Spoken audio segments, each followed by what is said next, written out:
Hey, it's Jennifer Sparks. I'm going to be your tour guide today. In the first segment of this video, I'm going to be taking you to Las Vegas's Arts District, located nearby Stratosphere. I'm traveling today with my daughter, Sky. This is a good place to come if you're looking to experience some of Las Vegas's local culture. This is where all the cool artists and musicians hang out. There's thrift stores, art galleries, breweries, restaurants, boutiques. It's a very cool place to go walk around. And yes, it felt very safe. Not exactly sure about the parking because we took a ride share here. We checked out some vintage stores and then we're going to dine at Esters Kitchen. This is definitely something to see if you're a fan of unique shopping experiences. The Arts District is pretty close to Fremont Street as well. Let's go check out Esters Kitchen. This is an Italian-inspired farm-to-table restaurant that is open for lunch and dinner and brunch on weekends. We did make a reservation, but we showed up very early because we were hungry. They said they could seat us at the bar. We ordered the famous sourdough bread with the spreads. I believe we had 4 of them. One was ricotta cheese. This was a burrata cheese. There were 8 different choices. We ordered all the vegetarian options. My daughter Sky decided at 5 years old she was going to be a vegetarian and has never looked back. So we ordered vegetarian pasta as well. This is their homemade spaghetti pasta. Delicious. Vibe-wise, the restaurant was busy and had a very good vibe. The bartender was really cool. We had a nice experience. Esters Kitchen in the Arts District. Across from Esters Kitchen is Antique Alley Mall. You gotta check this place out. It's totally groovy.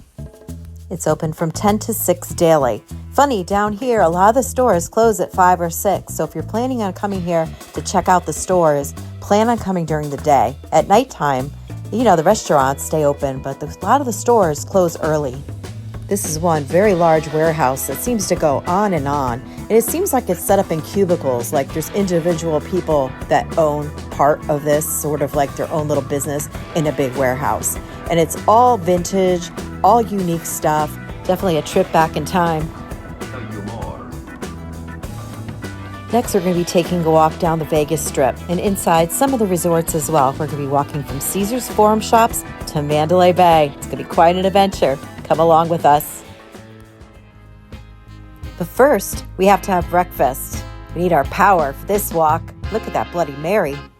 I'm traveling now with my daughters Sky and Star. We're at Favorite Bistro in the Link Promenade. The Link Promenade is located in between the Flamingo and the Link Hotel.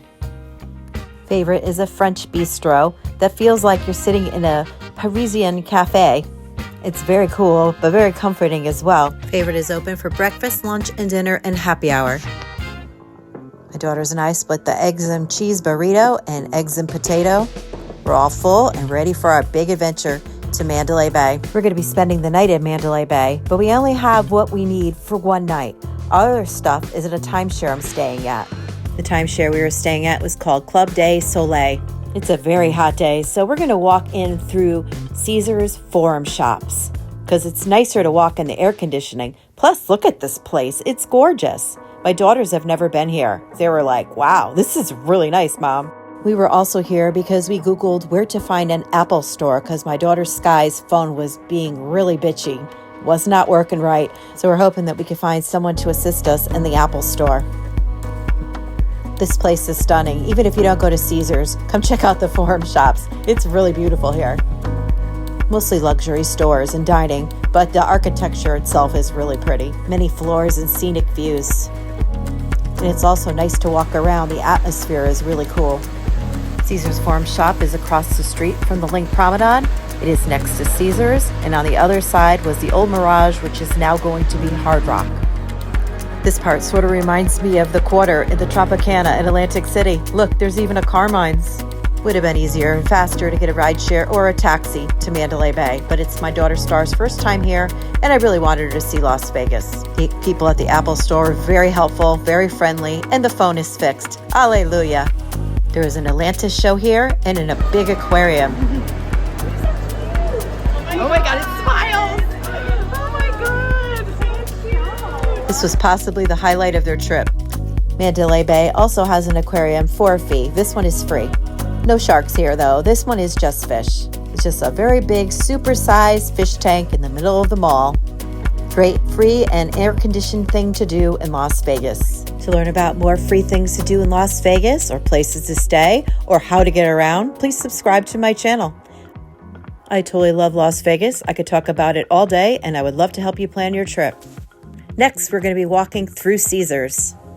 The Forum Shops and Caesars are connected indoors. There is a Vanderpump here. There is one in Paris as well, and I also heard that they are going to make the Cromwell a Vanderpump Hotel. I'm not sure if they're going to change their name. I'm not really sure about those details, but I thought it was worth mentioning. To continue down the strip going south towards Mandalay Bay, we are now going to have to go over a bridge and walk into the Bellagio. This is a look at the Bellagio Conservatory when I don't recommend going there. Smack in the middle of the day. Go there at night. It's so much better. For a magical viewing experience, go at 4 a.m. or close to that. After 9 a.m., it's just really crowded. From inside of the Bellagio, you could pick up a tram.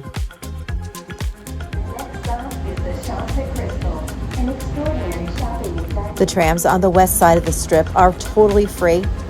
They're not open 24 hours though, and they are a wonderful way to save some miles on your feet. My daughters are learning very quickly that their very cute, adorable shoes in Las Vegas aren't very practical. Their feet are hurting. They're like, how much longer?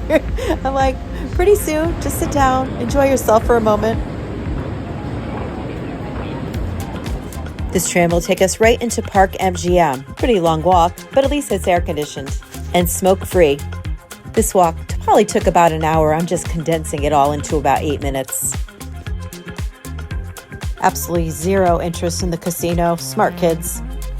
I would have to say the things that probably impressed them the most, both of them liked when I got a suite. I upgraded to a suite when we went to Paris to surprise them. They absolutely loved that.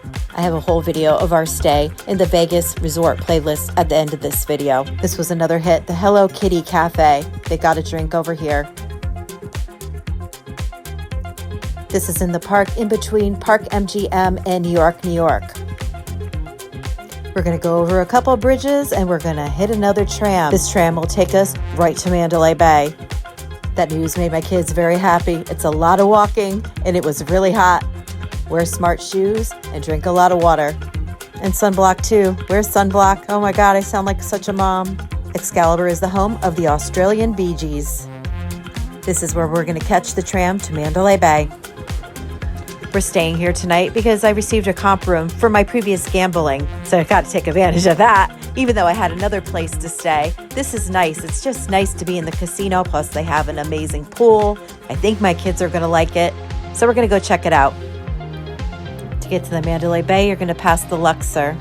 Excalibur, Luxor, and Mandalay Bay are all connected indoors. All of them are MGM properties. Pretty much all the hotels in this neighborhood are. And here we are at the beautiful Mandalay Bay.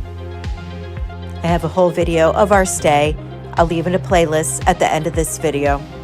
It's a very large, gorgeous resort. Right away, as soon as you walk in, it smells amazing. No major theming here. It just feels very island and tropical.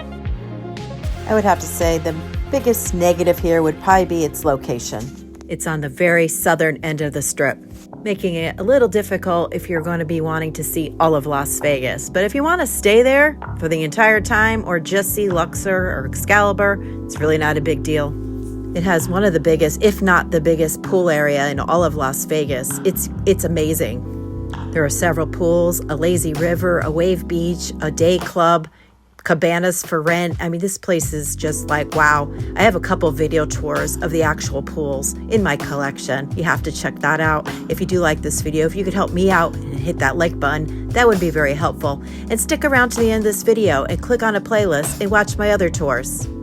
Where do you want to stay on your next trip to Las Vegas? So many great places to stay, so little time. That's why I keep going back. Do I go back to Mandalay Bay or do I try somewhere new? My next videos will be more center strip, walks around into Paris. Somehow, some way, I always end up at Paris. Click on one of these playlists here for more of my video tours about Las Vegas. But whatever you do, make sure you book that trip and you pack your bags and you go. Las Vegas is awesome and you deserve to be here. Always remember to be well to yourself and kind to others. Safe travels to you and good luck in the casinos.